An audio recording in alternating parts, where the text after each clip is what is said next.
Assalamualaikum warahmatullahi wabarakatuh. Halo semuanya, saya Bagas MC. Apa kabar Anda semuanya? Mudah-mudahan dalam keadaan yang terbaik. Amin ya Allah ya Rabbal Alamin. Nah, di kesempatan kali ini Anda sedang menyaksikan podcast FKWU, Fakultas Kewirausahaan Universitas Garut, kampusnya pengusaha milenial. Nah, kali ini adalah episode pertama. Wah, luar biasa. Kita akan membahas di episode pertama mau cari kerja atau mau buka lapangan pekerjaan. Wah, ini pasti asik banget nih pembahasannya karena kita bakalan membuka cakrawala kita, apalagi buat kamu yang baru fresh graduate nih dari SMA dan juga bingung mau ngapain. Wah, langsung saja kita simak podcastnya FKWU Fakultas Kewirausahaan Universitas Garut. Di kesempatan kali ini kita akan ngobrol-ngobrol santai bersama dengan narasumber kita. Yang pertama, ini ada Dekan Fakultas Kewirausahaan Universitas Garut, sekaligus beliau ini adalah pengusaha konstruksi oil dan juga gas. Langsung saja kita sapa, ada Bapak Haji Sukma Nugraha, Magister Manajemen. Assalamualaikum Pak Sukma. Waalaikumsalam warahmatullahi wabarakatuh. Alhamdulillah. Gimana kabarnya Pak? Sehat? Alhamdulillah Om Bagas sehat. Alhamdulillah. Semangat ya. Nah, ini kegiatannya apa nih Pak? Sekarang lagi sibuk apa nih Pak? Sibuknya apa ya, macam-macam lah ya. Macam-macam ya Pak ya, kegiatannya banyak Alhamdulillah. ya. Nah, selain ada Dekan Fakultas Kewirausahaan Universitas Garut, juga ini ada narasumber kita yang kedua, ini fresh graduate, ini baru lulus SMA ya. Ada Selvia C. Anastasia. Assalamualaikum Selvia. Waalaikumsalam Kak. Gimana kabarnya, sehat? Alhamdulillah sehat ya. Alhamdulillah. Terima kasih. Ini gimana nih kegiatan selama menunggu perkuliahan nih? Kayaknya saat ini paling antar jemput adik ini ngaji gitu. Oh, Atau oke. disuruh. Luar biasa. Baik, di kesempatan kali ini kita akan ngobrol bersama dengan Kang Sukma ya, karena ini masih muda nih kelihatannya. Siap. Nah, ini Kang Sukma nih selain jadi dekan di FKWU Uniga juga adalah sebagai pengusaha ya. Ini Bagas penasaran nih, usaha di konstruksi oil dan juga gas, bisa diceritain nggak sih Kang, gimana awal karirnya bisa ada di posisi sebagai pengusaha ini? Oh, ya panjang juga ya sebetulnya, sedikit aja. Awalnya sih memang dari dulu bekerja, saya sebagai pekerja di perusahaan Jepang di Iya. Sumitomo Electric Industri dulu ya. Mhm. Salah satu perusahaan besar. Kalau skalanya sih sama, kalau di Jepang tuh kayak Toyota gitu ya skalanya. Toyota atau Mitsubishi, itu kalau Sumitomo seperti itu, grade-nya itu sama lah ya. Itu dulu ada 15 tahunan saya mengabdi di Sumitomo Electric. Mhm. Pernah tinggal di sana juga, di Fujisawa, pindah juga ke Nagoya, pindah-pindah lah ya. Terakhir ada di Komagane Prefecture tuh. Mhm. Ya banyak sekali lah ya yang saya peroleh dulu sebagai pekerja ya. Dulu pekerja nih. Mhm. Ya suka dukanya banyak, tapi memang banyak juga ilmu yang didapat gitu dari mereka. Salah satunya itu kedisiplinan tuh Om Bagas Oh, tuh. disiplin. Apalagi perusahaan Jepang ya. Betul sekali itu. Disiplin sama kerja keras lah. Itu mungkin yang melekat gitu sampai sekarang tuh. Nah, memang karena rata-rata di sana begitu, datang pagi, pulang malam. Malamnya itu tengah malam gitu. Waduh. Kalau saya rata-rata tuh pulang jam 11, kalau nggak jam setengah 12 itu pulang. Waduh. Kalau mereka itu sampai jam 1 sampai jam 2 itu baru pulang. Waduh, itu Tapi pagi ya? hebatnya Jam pagi 1 itu, sampai jam 2 pagi. pagi itu ya. Itu ada Sakamoto, Ihara tuh ya, Iya. teman-teman tuh di sana. Itu pulang jam seperti itu. Nah, itu luar biasanya kembali dia jam 8 pagi udah ada di kantor lagi. Waduh, ini rata-rata berapa jam kerja nih seharinya Pak Waduh, lebih rata-ratanya? ya itu ya, 12 jam tuh lebih. 12 jam ya? Lebih ya, minimal Luar tuh. biasa. Ini kalau di Indonesia kan 8 jam kerja ya. 8 jam ya. Kita udah jam 4 udah mau pulang kalau kita ya. Tenggo ya Kalau di Pak ya? sana malu.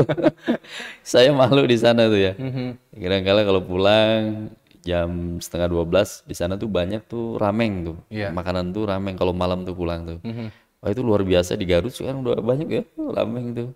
Mhm. Itu dulu makanan pinggir jalan tuh kalau di sana. Mhm. Baik. Ya awalnya sih memang dari seorang pekerja, Iya. tapi lama-lama bosan juga tuh ya. Hati, intinya sih dari hati. Hati kayaknya menolak Iya. lama-lama seperti ini, rutinitas, pergi pagi pulang petang gitu, Iya. malam gitu. Ya bosan aja gitu ya, hati kayaknya menolak. Itu titik awal gitu ya, titik awal saya memulai untuk hijrah.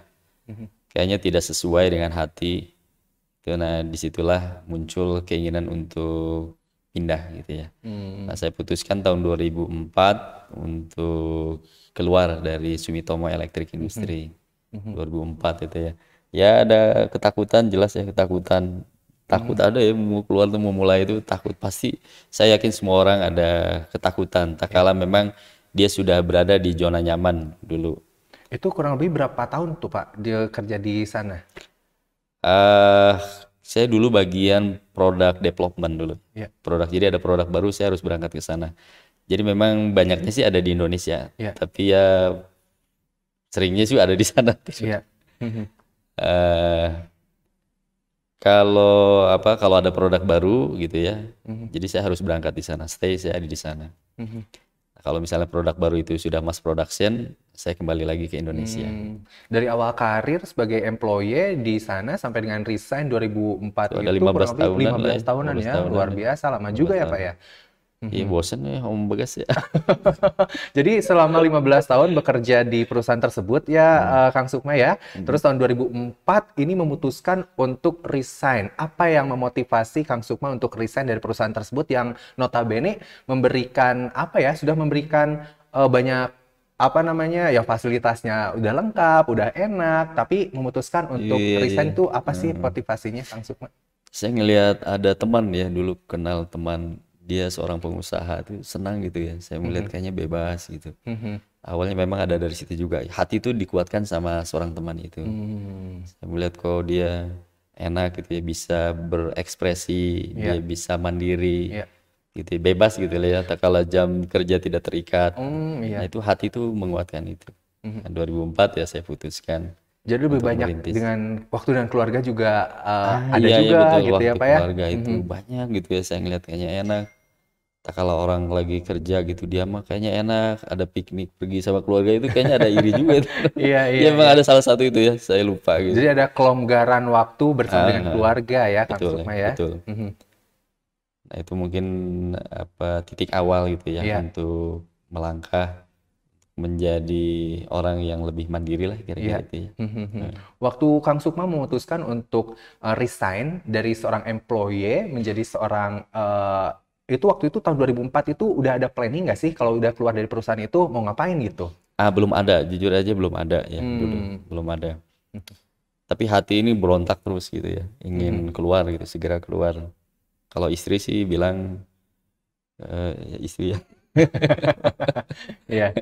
jangan gitu ya, ngapain kemana nanti dapat udah seperti ini enak gitu ya. Iya.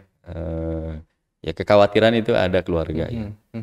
Tapi gimana ya kalau udah tekad, saya yakin gitu waktu itu kalau hijrah benar gitu ya, ingin hijrah aja ya, ingin lebih baik. Nah, saya yakin Allah tidak akan melupakan hambanya gitu ya. Iya. Rezeki itu udah pasti ada gitu, masing-masing ada gitu. Hanya kita tinggal beriman aja, kita tinggal bertakwa aja, itu rezeki ada. Nah itu yang menguatkan juga tuh Om Bagas tuh, udahlah kita keluar gitu. Tapi ternyata oh betul gitu, janji Allah tuh benar gitu ya. Allah selalu membukakan gitu ya. Nah disitulah saya mulai itu merintis di konstruksi oil and gas. Gitu ya. Nah ini awalnya nih kan keluar dari perusahaan tahun 2004 terus juga memutuskan untuk menjadi seorang pengusaha di bidang konstruksi oil dan juga gas. Ini boleh bisa diceritain nggak nih Kang Sukma awal merintis karirnya seperti apa nih? Ya saya banyak lucunya gitu ya, banyak lucu, ada banyak suka duka lah ya, lucunya juga banyak gitu. Tapi memang tak kala untuk awal merintis itulah yang mungkin sulit gitu ya. Sulit tak kala kita memperkenalkan produk kita, tak kala kita ingin meyakinkan konsumen gitu.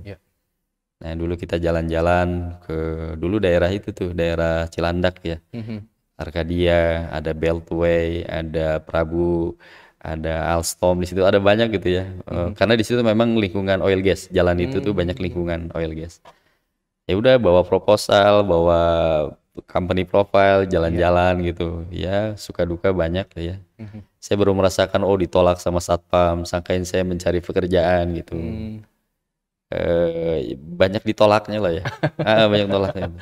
Tapi ternyata oh Allah punya rencana lain gitu. Oh Iya. mungkin itu sebagai pelajaran awal buat seorang pengusaha mandiri gitu ya. Tantangan awal tuh Tantangan ya, untuk supaya mencari ini ya. mental kuat gitu ya. Mhm, mhm. Tapi kalau ngingetin sekarang ketawa juga ya apa ya?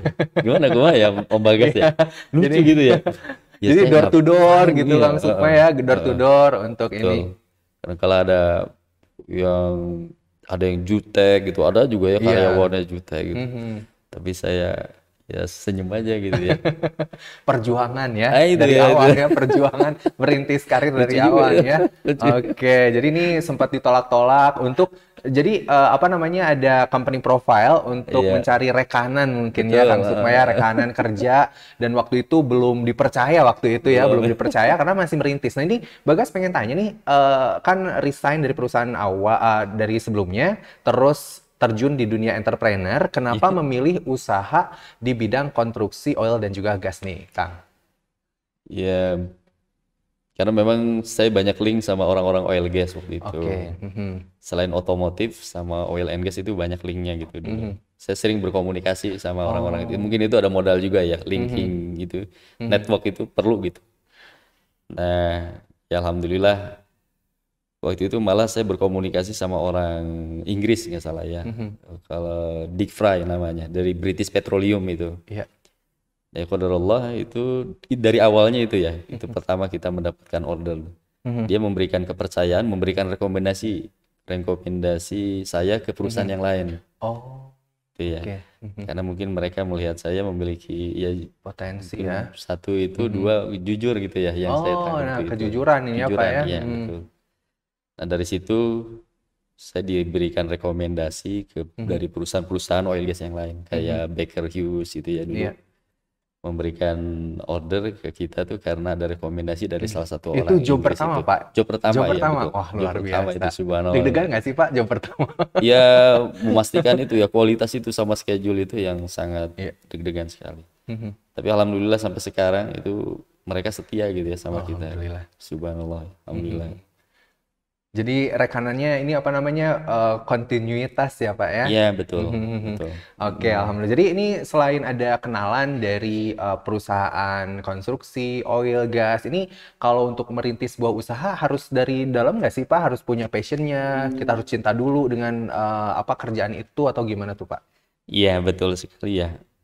Kalau kita tidak menyukai pekerjaan itu, kita tidak mencintai gitu ya, dalam hati itu susah gitu ya, susah.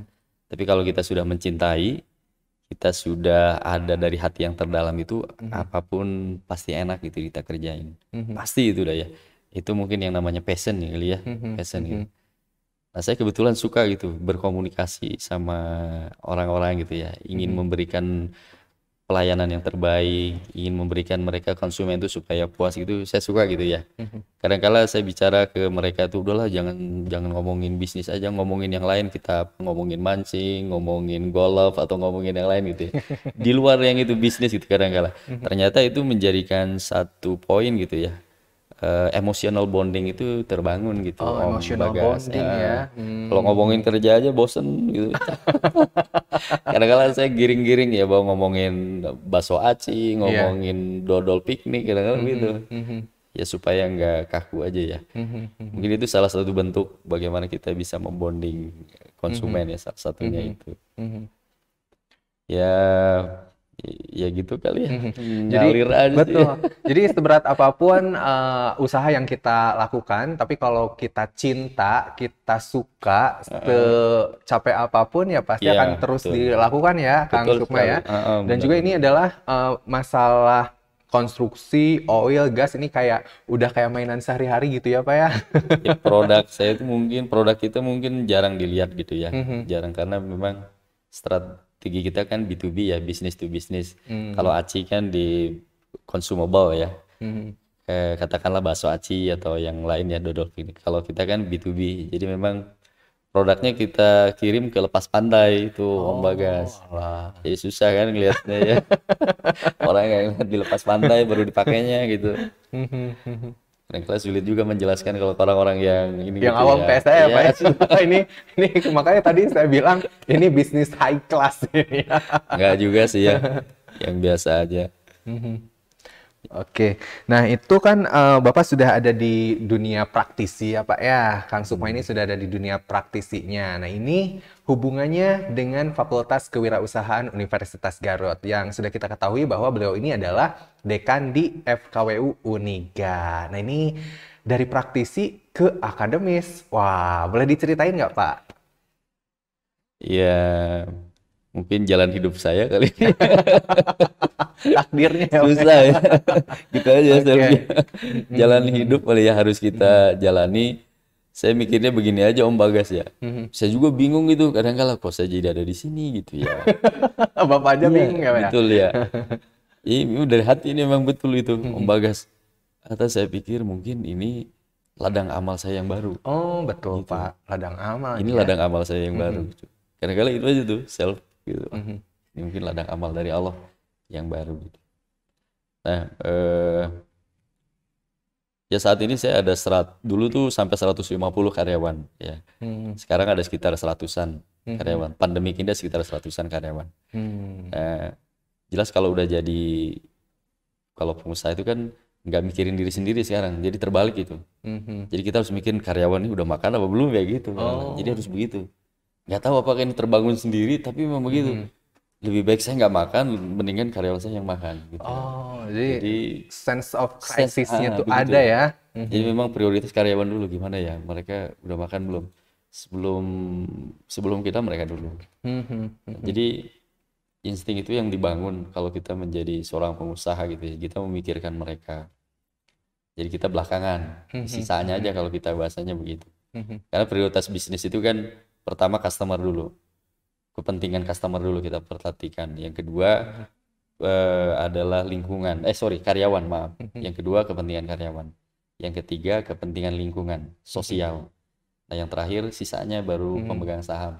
Pemilik lah katakanlah seperti itu. Nah, konsep bisnis ini yang kita pegang ya. Karena memang saya belajar dari Jepang seperti itu. Gitu. Saya tuangkan gitu. Mereka prinsipnya seperti itu. Jadi konsumen dulu prioritas pertama. Jadi ini dari praktisi ke akademisi, jadi dari pengalaman, karena pengalaman ini adalah guru yang terbaik ya, Iya, Kang iya, Sukma iya. ya, pengalaman itu adalah guru yang terbaik, dan itu didistribusikan pengalamannya sama mahasiswa-mahasiswa ya Pak ya? Iya, iya. Oke. Insya Allah ya. Nah ini apalagi tadi udah perekonomian sekarang ya, Kang Sukma ya, di Iya, iya, tengah betul, pandemi betul. COVID-19 seperti ini, wah ini banyak perusahaan yang kolaps justru ya, ya banyak yang burn out, banyak Iya. yang di PHK dan lain sebagainya. Ini Betul. nih untuk tantangan milenial sekarang Iya, ya, betul. ada hal yang disampaikan nggak Pak dengan Iya. kondisi seperti ini? Ya jujur saja ya kita sebagai bangsa Indonesia ini harus berjuang dalam kondisi pandemik saat ini. Pandemik sudah 2 tahun tuh Om Bagas ya. Iya. Kan belum Malah ulang tahun coronanya Pak. ulang tahun betul ya. Udah kita tidak tahu, tidak ada yang bisa orang bilang kapan akan berakhir gitu. Malah kita pikir kali tahun ini ternyata India sekarang menggila gitu ya. Si corona sampai sehari ada yang 4.000 kan luar biasa itu ya. Iya. Nah ini dampaknya jelas buat bangsa Indonesia ini sangat-sangat sekali signifikan. Salah satunya kepada pemutusan hubungan kerja, resesi, pemutusan hubungan kerja, dari situ pengangguran banyak. Saat ini pengangguran banyak. Data terakhir itu dulu aja 7 juta. Setelah pandemi itu naik 2 kali lipat. Jadi sekitar 14 jutaan. 14 jutaan tuh ya. Nggak tahu saya data terakhir kita nggak tahu ya. Tapi intinya pengangguran itu meningkat. Kalau pengangguran meningkat, jelas dampaknya kriminal pasti akan naik. Iya. Nah ini kan harus ada strategi dari kita ya sebagai ini mungkin ada amal kita kan ya. Ya bagaimana caranya kita bisa meningkatkan ekonomi yang kreatif gitu ya. Nah, ini kan tantangan buat generasi milenial. Ya, generasi milenial intinya kan yang memiliki heterogen gitu ya, ingin instan, terus dengan teknologi yang cepat gitu, seperti saat ini, tapi dihadapi oleh tantangan-tantangan yang luar biasa gitu ya. Nah, ini kan butuh yang siap gitu ya, butuh yang kemana nih gitu ya, kemana nih si generasi milenial ini harus dipersiapkan. Betul, betul. Jadi ini di tengah pandemi COVID-19 seperti ini ya kita harus apa namanya berpikir lebih kreatif lagi ya Pak ya. Betul, Jadi betul, selain Om kita Bagas. ini jangankan untuk daftar kerja ya, sekarang aja banyak yang di PHK gitu Iya, ya. Jadi ini harus benar-benar kreatif iya, iya, memikirkan gimana sih kita biar bisa menyambung hidup dan lain iya, sebagainya. Tentunya untuk buka usaha juga ya perlu ilmunya juga ya Pak ya. iya betul. Nah, Itu ini aja ya Om Bagas ya. Setiap mungkin ada sebulan sekali tuh ya, temen tuh nelpon itu. Duh, saya udah nggak kuat nerusin usaha gitu. oh, jadi Bener yang bener. owner perusahaannya Iya, tuh udah iya mulai tuh Om goyah Bagas. perekonomianya ya. Udah nggak kuat saya bayar karyawan, udah nggak ada kerjaan. Tolong dong, Sup, kirimin dah kerjaan, kasih ke gua gitu. Gua udah nggak kuat nih katanya. Ini buat THR aja nggak kuat, Iya. buat gaji aja nggak kuat, gimana bayar THR? Sampai seperti itu. Malah udah ada yang collab, aduh Sup, aku udah nggak kuat nih. Udah sekarang collab, ada beberapa temen tuh yang udah collab. Ya saya melihat memang dahsyat sekali gitu ya. Betul, betul. Kalau sektor, apalagi kan sektor oil gas ini kan ya terpukul juga gitu Pak. Kena Oil dampaknya gas juga ya, Kang dampaknya Sukma juga ya. ya. Memang kita kreatif. Ya, alhamdulillah kemarin tuh saya coba banting setir tuh ke sektor yang lain tuh kemarin tuh ketolong juga tuh ya. Ke infrastruktur. Kalau Infrastruktur. Japek itu, Japek Elepet yang di daerah Karawang tuh, yang Muhammad bin Ziyad, tol yang di atas tuh, Oh yang iya benar, lagi ngebangun itu ya. yang udah jadi sekarang, Oh udah udah jadi, jadi. yang ada layang di atas itu, Jalan layang, betul, jalan betul, layang betul. dari Itu yang gede-gede apa ya, Kang Sukma ya? Lah betul, saya itu dapat Tiang-tiangnya yang gede kebagian banget. tuh Om Bagas, kilometer 29 sampai kilometer 47, alhamdulillah saya ngerjain itu. Oh, alah. Aku sempat dulu waktu ada job di Tangerang juga ke sana juga sih. Ada gede-gede banget itu ininya Dari naik dari aja, Bapak. dari naik Karawang Timur ya, kilometer 47 naik, itu Luar kilometer biasa.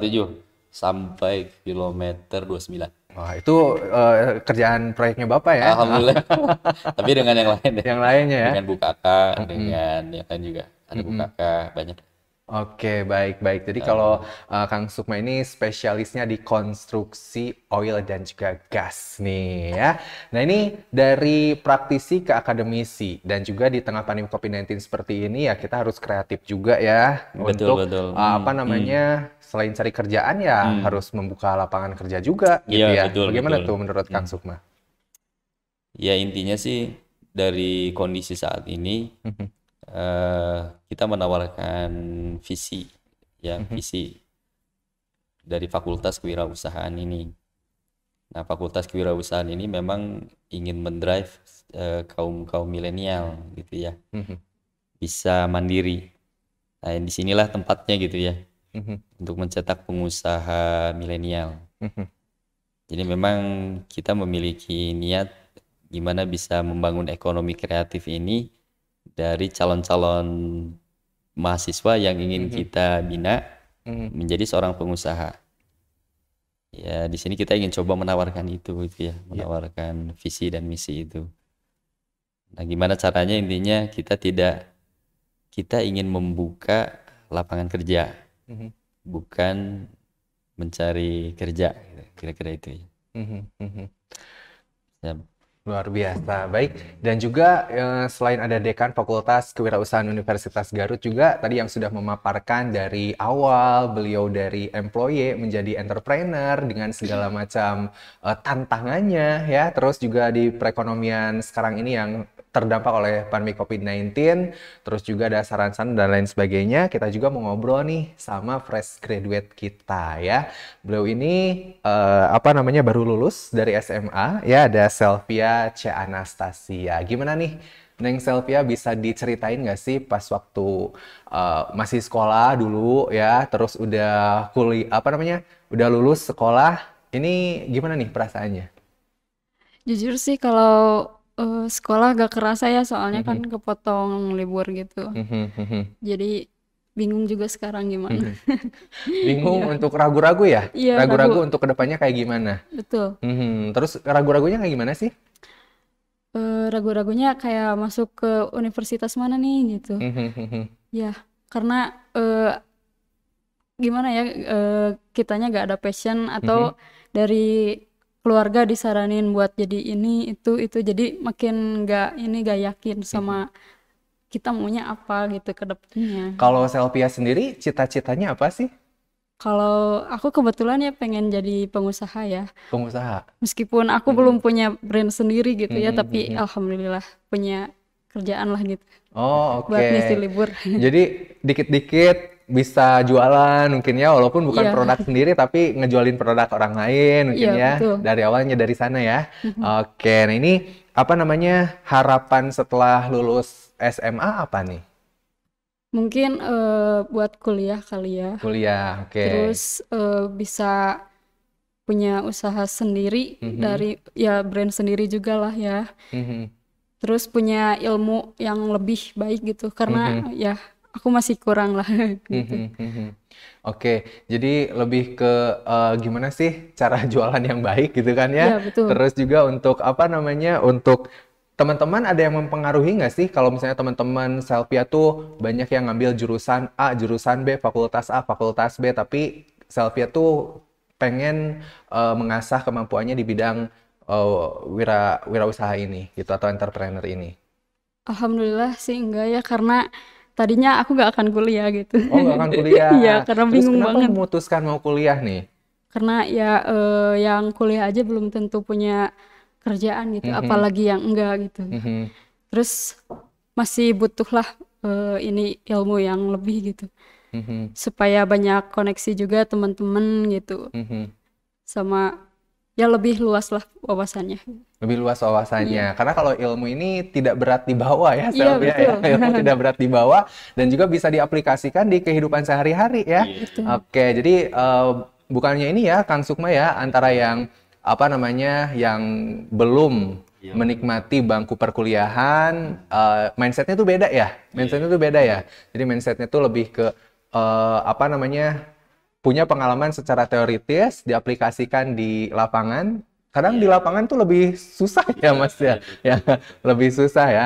Oke, nah ini kembali lagi ke Kang Sukma nih. Ini kan ada Selvia nih, fresh graduate kita. Beliau ini punya cita-cita pengen jadi seorang pengusaha milenial yang sukses. Ini basicnya udah ada, passionnya sudah ada, tapi ilmu entrepreneurnya belum ada. Ini kira-kira ada suggest nggak sih dari Kang Sukma? Ya, saya pikir sama lah ya buat teman-teman yang lain juga. Ya, kita untuk menjadi seorang pengusaha itu poinnya adalah saya pikir pola pikir gitu ya. Mhm, Pola pikir aja sih. mhm, Dan selain pola pikir ya jelas ada kerja keras di situ, ada niat, ada mhm, passion, jelas itu harus diikutin. mhm, Tapi yang memang menjadi momok itu menurut saya ya dalam perjalanannya ini memang pola pikir gitu. mhm, Karena memang itu yang saya rasakan dulu. mhm, Dulu memang saya merasa sudah di zona nyaman. Apa ada gitu ya. Ya gaji alhamdulillah lumayan gitu. iya, Tapi ternyata tidak sesuai dengan hati itu susah juga gitu. mhm, Nah, untuk berubah itulah kita harus berani gitu ya untuk merubah pola pikir kita.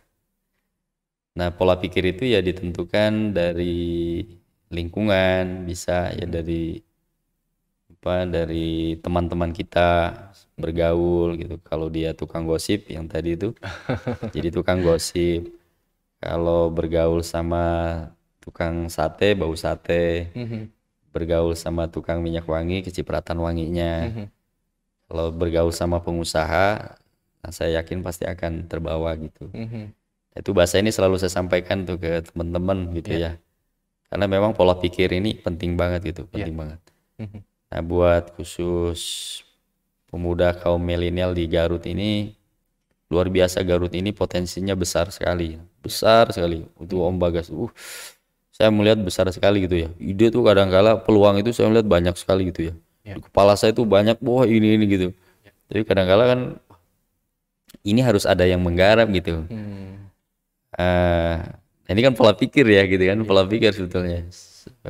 Sejauh mana nih? Apakah kita jadi pekerja aja gitu ya pola mhm, pikirnya apa ingin menjadi seorang pengusaha. Ini yang membedakan saya pikir. Soalnya kan pekerja sama pengusaha beda, Om Bagas. Gimana tuh? Eh, Sederhananya begini dah ya. Kalau hari Minggu orang lain gitu, kalau saya bicara tuh orang lain gitu kalau bahasa saya. Orang lain hari Minggu tamasya, kalau pengusaha kerja gitu. Kerja. Kalau hari Sabtu orang lain main gitu ya, berlibur ke pantai gitu. Kalau pengusaha tetap bekerja. Tetap bekerja. Orang lain jam 9 tidur, pengusaha masih kerja Masih kan? gitu. Kapan misalnya liburnya? Ya kadang-kala setahun sekali. Kadang-kala misalnya hari Senin gitu bisa libur, yang lain kerja, Oh kita bisa iya, libur. jadi bebas waktu ya. Iya gitu. Bahasanya begitu Iya, saya iya, iya. kalau nyampein. Berbeda gitu memang, pola pikirnya berbeda gitu. Dia lagi tidur, kita bekerja. Dia bekerja, kita lagi bekerja juga gitu. Ya memang susah ya ngerubah gitu, pola pikir itu susah. Tapi kalau udah ada lingkungan yang terbentuk itu, apalagi dalam keluarga wirausaha gitu ya, waduh itu cepat gitu. Lebih cepat gitu ya, akselerasinya lebih cepat. Kalau saya kan dari keluarga militer kan susah dulu Om Bagas ya. Tapi memang terbawa disiplinnya gitu. Saya bisa Iya. beradaptasi dengan dulu lingkungan orang-orang Jepang tuh lebih mudah, mereka lebih mudah menerima gitu ya. Ya mungkin itu kali ya pola pikir kali ya yang ingin saya coba. Apalagi dalam kondisi sekarang, Hayu, yang tepat itu buat Anda adalah buat teman-teman ini kaum milenial bagaimana bisa membangun Kabupaten Garut atau bangsa ini lebih maju. Iya. Karena kita nih pengusaha ini jumlahnya nih Indonesia baru 3,1% saja. Apanya itu, Kang? Populasinya Oh, tuh, populasinya. Om Bagas tuh, 3,1 nggak salah data yang terakhir itu, 3,1%. Jadi populasi yang pengusaha itu hanya 3,1%. Oh. Sedangkan Malaysia 5%. Singapura 7% populasi pengusahanya. Tapi kalau Jepang itu 13%, Amerika paling tinggi 14%, Australia 13%. Intinya apa? Kalau kita lihat itu ingin menjadi negara maju itu harus banyak pengusaha gitu. Harus banyak pengusaha ya. Jadi harus mencetak generasi milenial pengusaha gitu ya. Kira-kira. Oh, ini 3,1% ya, Pak ya? Nah, gimana caranya harus jadi 2 digit ya kali. Bisa kayak Amerika, bisa kayak Jepang gitu ya. Mereka orientasinya memang untuk mencetak pengusaha. Nah, ini saya yakin Garut ini banyak potensi. Garut ini banyak banyak yang perlu dikelola lah ya. Iya. Potensinya ini luar biasa sekali. Pariwisata, pertanian, UMKM itu banyak sekali. Nah, ini kita butuh pemuda-pemuda milenial yang memiliki passion di ekonomi kreatif, gimana bisa menjadi seorang yang mandiri gitu ya. Itu kali ya. Ini bahasa saya jadi rada akademis ini. Nggak apa-apa, Kang. Saya biasanya orang lapangan ngomongnya ke sana kemari gitu, Om Bagas, jadi susah. Apa-apa. Bagus loh itu. Nah, ini jadi menyiapkan nih ya generasi milenial kita menjadi pengusaha sukses. Karena di sini di Fakultas Kewirausahaan Universitas Garut, ini adalah kampusnya pengusaha milenial tentunya. Nah, ini sebelum kita akhiri nih, mungkin ada dari Selfie ada yang disampaikan, mungkin ada sesuatu hal yang disampaikan. Kayaknya Harapannya apa gitu nanti. ya semoga Indonesia bisa lebih dari negara lain gitu. Karena Amin. iya pengusahanya masih kurang ya kalau dari Bapak tadi. Seperti itu.